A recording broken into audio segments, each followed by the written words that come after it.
Alors nous sommes toujours à l'arrêt en Orissa, où il y a la campagne à côté, là des champs de riz, qui est la nourriture principale en Orissa et au Bengale, également à Manipur.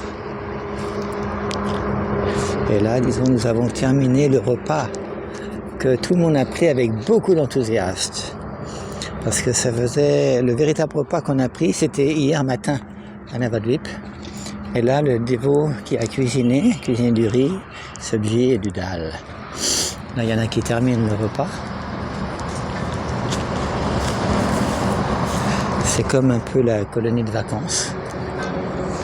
On mange par terre, on a des choses comme ça, c'est très simple. Très très simple. Comme on dit, une vie simple fait de hautes pensées.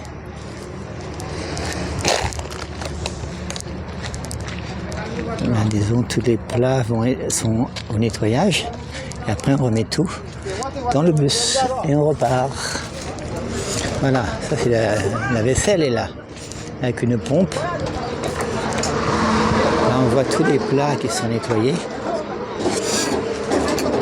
Là, le dévot qui est devant nous, c'est un des conducteurs du bus. Ils sont deux conducteurs qui se relaient, parce que c'est quand même des voyages de plusieurs milliers de kilomètres.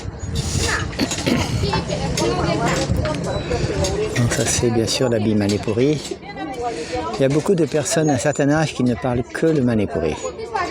Quelques-uns parlent l'hindi, très peu parlent l'anglais dans le groupe, mais c'est très agréable.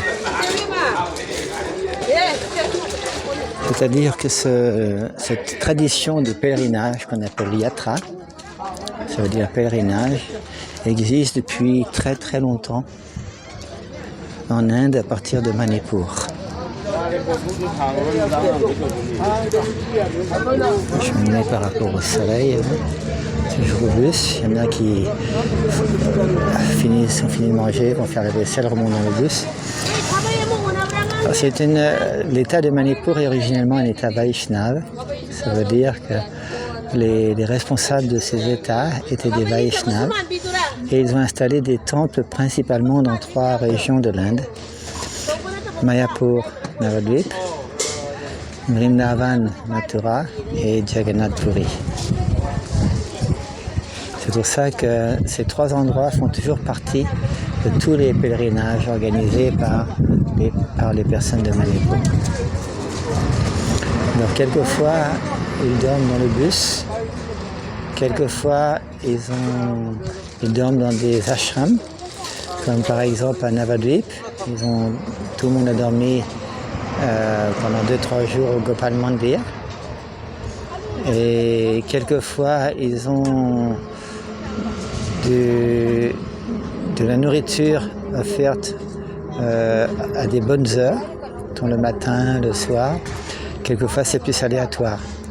Par exemple, la nuit dernière, on a continué à rouler dans le bus. On était parti vers midi et demi de Navadvip.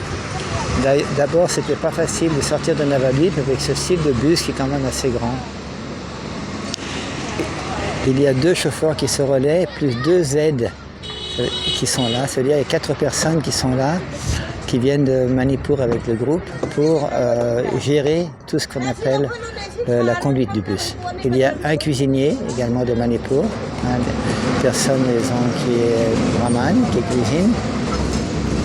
Et les autres personnes sont des gens qui participent au voyage et qui aident quand c'est nécessaire. Voilà, et quelques informations sur ce style de voyage.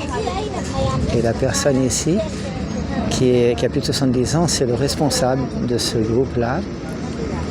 J'ai essayé de la dialoguer, mais il ne parle pas très bien l'anglais. Alors, il m'a dit qu'il a fait ce voyage-là plus de 45 fois. Il s'appelle M. Sharma. Il a plus de 70 ans. Et dans chaque tour, ça dépend. Il y a toujours ces 3 lieux importants, Navadvip, Jagannath Puri, Vrindavan qui sont dedans. Et après, ça varie. Là, le bus, ce bus actuel, là, ils vont aller uniquement dans le nord de l'Inde. Après Jagannath Puri, ils vont aller sur Allahabad, Benares, Haridwar, Kurukshetra, Vrindavan, revenir en s'arrêtant à Gaya et revenir après sur Manipur.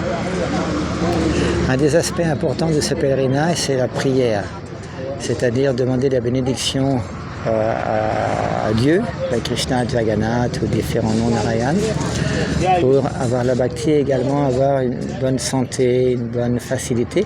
Et également, comme quand quelqu'un décède, en Inde, surtout dans la culture Vaishnava, on fait toujours la cérémonie de Shraddha. Alors, tout le monde ici va faire la cérémonie de Shraddha à Gaya. Hare Krishna.